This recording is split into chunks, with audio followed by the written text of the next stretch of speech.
Good morning dear students. मैं अयोध्या अवतार मिश्र, assistant professor BEd संकाय संत तुलसीदास पीजी कॉलेज कादीपुर शुल्तानपुर। बच्चों, आज हम अपने इस यूट्यूब वीडियो के क्रम में वैदिक कालीन शिक्षा के उद्देश्य पर चर्चा करेंगे। बच्चों, जैसा कि आप लोगों को पता होगा, अपने पिछले वीडियो के माध्यम से हमने वैदिक शिक्षा के अर्थ एवं विशेषताएं, बौद्ध शिक्षा के अर्थ एवं विशेषताएं और मुस्लिम शिक्षा के अर्थ एवं विशेषताओं के बारे में चर्चा कर चुके हैं। उसी कड़ी में आज हम वैदिक शिक्षा के उद्देश्य के बारे में चर्चा करेंगे। बच्चों, जैसा कि आप लोग जानते हैं, कोई भी समाज, वह समाज अपने लक्ष्यों की प्राप्ति, अपने शिक्षा के उद्देश्यों को निर्धारित करता है। अर्थात हम ये कहें, कोई भी समाज हो, अपनी आवश्यकता, अपनी आकांक्षाओं की पूर्ति हो, शिक्षा की संरचना, संगठन और उसके उद्देश्यों का निर्धारण करता है। बच्चों, जैसा कि हम लोगों ने अध्ययन किया, वैदिक समाज धर्म प्रधान समाज था। स्वाभाविक सी बात है कि वैदिक शिक्षा का उद्देश्य भी धार्मिकता से ओतप्रोत हो गया। वैदिक शिक्षा के उद्देश्य को डॉक्टर ए.एच. अल्टेकर, अनंत सदाशिव अल्टेकर महोदय ने निम्न शब्दों में निर्धारित किया है। उनके शब्दों में ईश्वर भक्त तथा धार्मिकता की भावना, चरित्र निर्माण, व्यक्तित्व का विकास, नागरिक एवं सामाजिक कर्तव्यों का पालन, सामाजिक कुशलता की उन्नति और राष्ट्रीय संस्कृति का संरक्षण एवं प्रसार प्राचीन भारत में शिक्षा के मुख्य उद्देश्य एवं आदर्श थे। बच्चों, अल्टेकर के शब्दों पर कुछ विद्वानों ने सहमत जताई है, परंतु अगर वैदिक शिक्षा को अगर हम गहनता से अध्ययन करें तो वैदिक शिक्षा का मुख्य उद्देश्य जो परिलक्षित होता है वो था ज्ञान का विकास। ज्ञान का विकास कहने का तात्पर्य, वैदिक शिक्षा का मुख्य उद्देश्य ज्ञान का विकास करना या ज्ञान की प्राप्ति था। अर्थात वैदिक शिक्षा का पर्याय ही ज्ञान से किया जाता है। और कैसा ज्ञान? जो भौतिक जगत या इहलौकिक जगत से मोक्ष प्रदान करे। जैसा कि शिक्षा के अर्थ में हमने बताया था, सा विद्या विमुक्त है, अर्थात विद्या वही है जो मोक्ष प्रदान करे। अर्थात कहने का तात्पर्य, वैदिक शिक्षा के उद्देश्य में अल्टेकर द्वारा बताए गए उद्देश्य निहित ही थे, परंतु वर्तमान परिप्रेक्ष्य में अगर हम देखें तो वैदिक शिक्षा के उद्देश्य को हम निम्न बिंदुओं के माध्यम से, निम्नांकित बिंदुओं के माध्यम से दर्शा सकते हैं, जिसके अंतर्गत नंबर 1 है स्वास्थ्य संरक्षण एवं संवर्धन। स्वास्थ्य संरक्षण एवं संवर्धन के अंतर्गत बच्चों, वैदिक मनीषियों द्वारा एक अच्छे ज्ञान के लिए या अच्छा ज्ञान प्राप्त करने के लिए शारीरिक और मानसिक स्वास्थ्य की परिकल्पना की गई थी। कहने का तात्पर्य है, बालक शरीर रूप से और मन से अगर स्वस्थ होगा तो अच्छे और स्वस्थ ज्ञान का अर्जन कर सकता है। तो इसके लिए मनीषियों ने अपने गुरुकुलों में दैनिक दिनचर्या के अंतर्गत ब्रह्म मुहूर्त में उठना, दातुर्मंजन, नित्य क्रिया, स्नान ध्यान के साथ साथ योग पर भी बल दिया था। क्योंकि बच्चों, हम जानते हैं योग द्वारा शरीर स्वस्थ और संवर्धित होता है। साथ ही साथ पौष्टिक भोजन की भी व्यवस्था की गई थी। कहने का तात्पर्य, योग पौष्टिक पोषण आदि के द्वारा शारीरिक स्वास्थ्य, जिसके अंतर्गत आहार विहार आचार विचार भी आते हैं, और मानसिक स्वास्थ्य के लिए तत्कालीन गुरुओं ने गुरुकुलों में उचित आचार विचार की ओर बच्चों को उन्मुख करते थे, और साथ ही साथ बच्चों को सत्य, अहिंसा, अस्तेय, अपरिग्रह एवं ब्रह्मचर्य, मतलब कहने का तात्पर्य सत्य, अहिंसा, अस्तेय, अपरिग्रह और ब्रह्मचर्य के पालन करने पर बल देते थे, और क्रोध, मद, लोभ, काम आदि से दूर रहने की शिक्षा या आदि से दूर रहने का प्रशिक्षण देते थे। इन सब बातों को अगर शिक्षक द्वारा या गुरु द्वारा प्रशिक्षित किया जाता था तो स्वाभाविक सी बात है बच्चों का स्वास्थ्य और मानसिक स्वास्थ्य स्वस्थ रहेगा, और जब स्वास्थ्य और मानसिक स्वास्थ्य स्वस्थ रहेगा, स्वाभाविक सी बात है कि अच्छे ज्ञान का अर्जन होगा या उचित ज्ञान का अर्जन होगा। इसके बाद नंबर 2 पे आता है ज्ञान का विकास। बच्चों, वैदिक कालीन शिक्षा का मुख्य उद्देश्य ही ज्ञान का विकास था, और ज्ञान को ज्ञानम मनुजस्य तृतीय नेत्र कहा गया है। ज्ञानम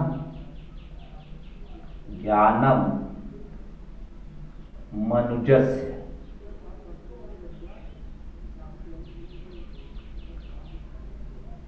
तृतीयम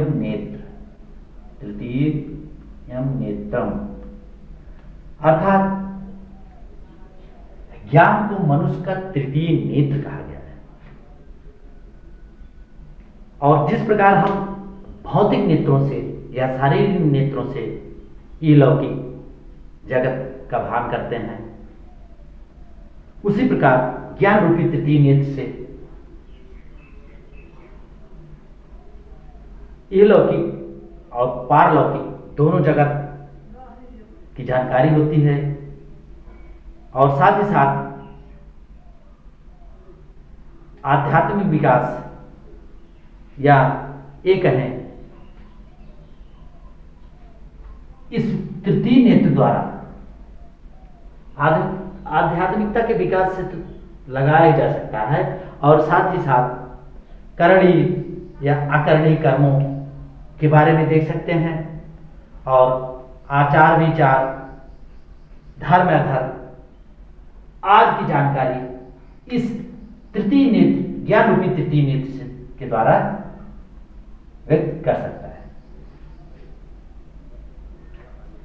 इसके पश्चात तृतीय उद्देश्य में सामाजिक एवं राष्ट्रीय कर्तव्यों का बोध करना। बच्चों,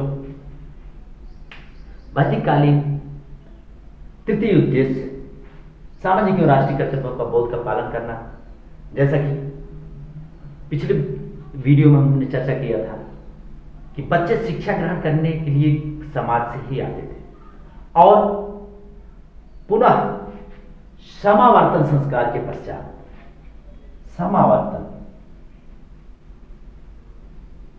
जैसा कि बच्चों हमने चर्चा किया था, समावर्तन संस्कार गुरुकुल में शिक्षा समाप्ति के पश्चात किया जाता था, और इस समावर्तन संस्कार के समय शिष्यों को गुरु आशीर्वाद देता था कि माता पिता की सेवा करना, सामाजिक सेवा करना, और जरूरत पड़ने पर राष्ट्रीय कर्तव्यों का भी पालन करना, और साथ ही साथ त्रिऋण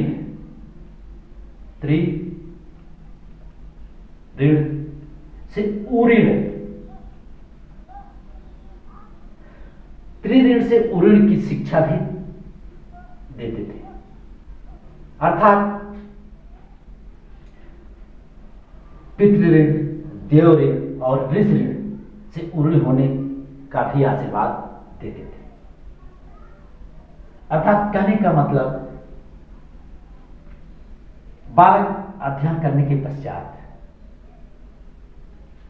चारों पुरुषार्थों ब्रह्मचर्य, गृहस्थ, वानप्रस्थ और संन्यास आश्रमों में प्रवेश करते समय अपने कर्तव्यों का बोध उसे होता रहे और समाज के लिए वो नया नया कार्य करता रहे और ये कहें कि चिंतन मनन निधिध्यासन आदि के पद पर वो कार्यरत है। इसके बाद नेक्स्ट उद्देश्य में संस्कृत का संरक्षण एवं संवर्धन एवं विकास।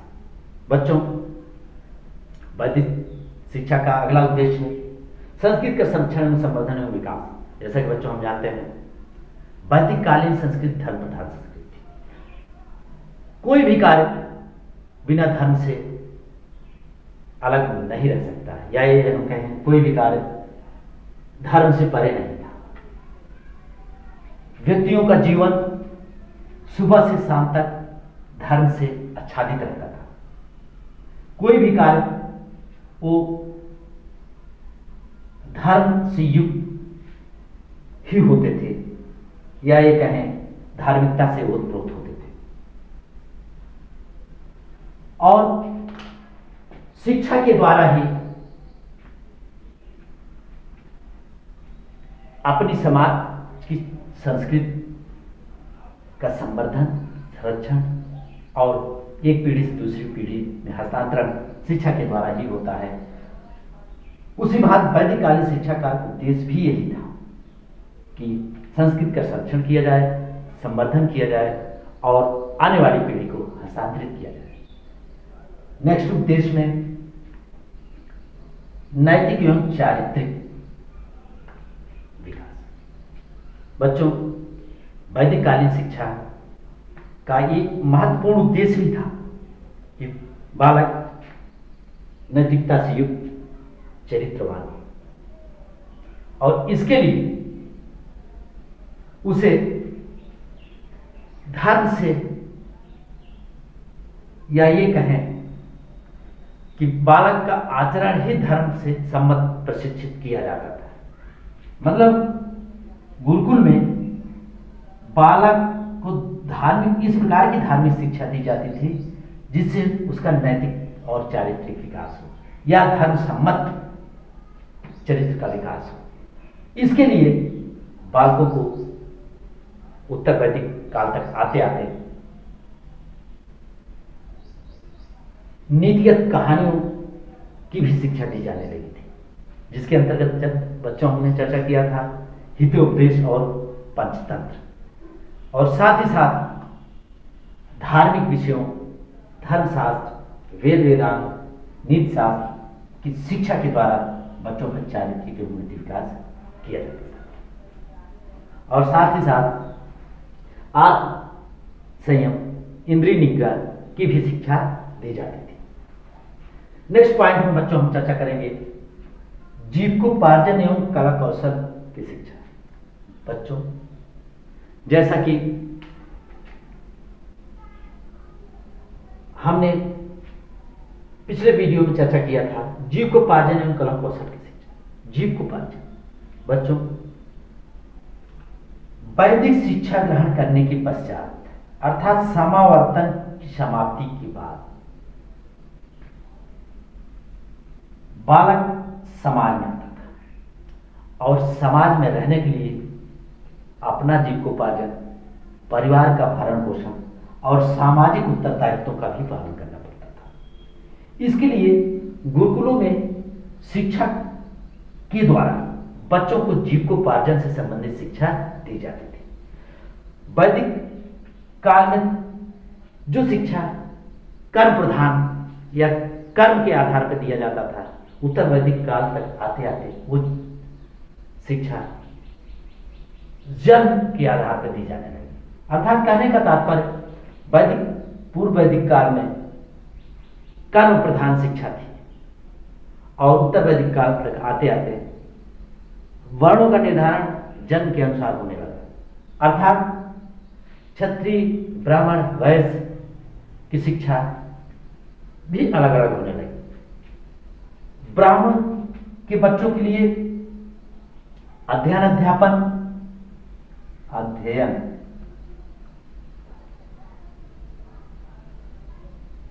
अध्ययन, अध्यापन, क्षत्रियों के लिए शासन प्रशासन, सैन्य संचालन की शिक्षा दी जाती थी और वैश्यों के लिए कृषि पशुपालन,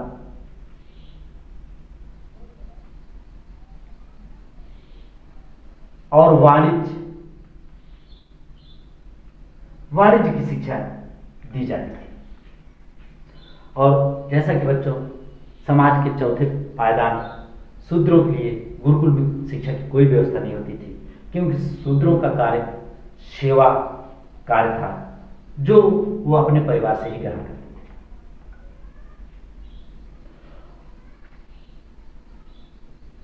कला कौशल की शिक्षा के अंतर्गत नृत्य, कला, संगीत, कताई बुनाई आदि की भी शिक्षा दी जाती थी, जिससे बालक समाज में उनको समाज के अनुसार समायोजन करने में कोई समस्या न हो। नेक्स्ट पॉइंट है बच्चों, आध्यात्मिक उन्नति एवं अथवा ईश्वर भक्त की उपासना पर। बच्चों, हमने चर्चा कर दिया था कि वैदिक समाज आध्यात्मिकता से युक्त या ये कहीं ईश्वर भक्ति उपासना पर बल देता था। सुबह आंख खुलने से लेकर और शाम सोने तक सभी विधान या सभी कार्य धर्म से युक्त या उपासना ये कहें या ईश्वर भक्त से ओतप्रोत या आध्यात्मिकता से अवलंबित होते थे। संध्या वंदना आज को अगर हम देखें तो ये हम एक सब कह सकते हैं कि वैदिक शिक्षा का एक उद्देश्य ईश्वर की भक्ति और उपासना पर बल था, और उस समय प्रकृति की सभी वस्तुओं में ईश्वर का वास या ईश्वर का अंश माना जाता था, और इसी दृष्टिकोण से उन्हें संरक्षित, संवर्धित और विकसित किया जाता था। आज के YouTube चैनल के माध्यम से बच्चों अपने वीडियो में इतना ही। नेक्स्ट इसके आगे इसी YouTube चैनल के माध्यम से हम चर्चा पर चर्चा करेंगे बच्चों। आज बस इतना ही। धन्यवाद।